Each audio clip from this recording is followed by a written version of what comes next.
আমরা এখানে সদর মহকুমা প্রশাসনের তরফ থেকে civil defence civil defence air raids এবং ব্ল্যাকআউট মক ড্রিল এখানে আমরা করতে যাচ্ছি। সেটা একটা জয়েন্ট অ্যাক্টিভিটিস।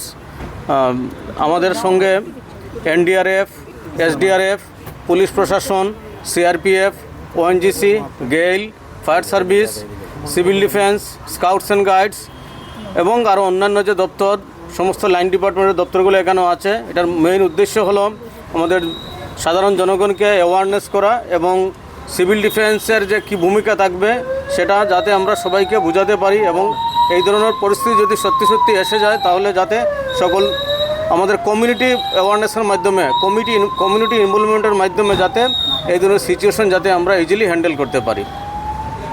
মোট কয়টা এই কাজ করছে এখানে? আমাদের এখানে প্রায় 11টা টিম আছে, রেস্কিউ টিম আছে বিভিন্ন দপ্তর থেকে, এবং সেটা আপনারা দেখছেন যে অলরেডি কাজ আমাদের শুরু হয়ে গেছে। সেটা মক ড্রিলের মহড়ার কাজ অলরেডি আমরা শুরু করেছি।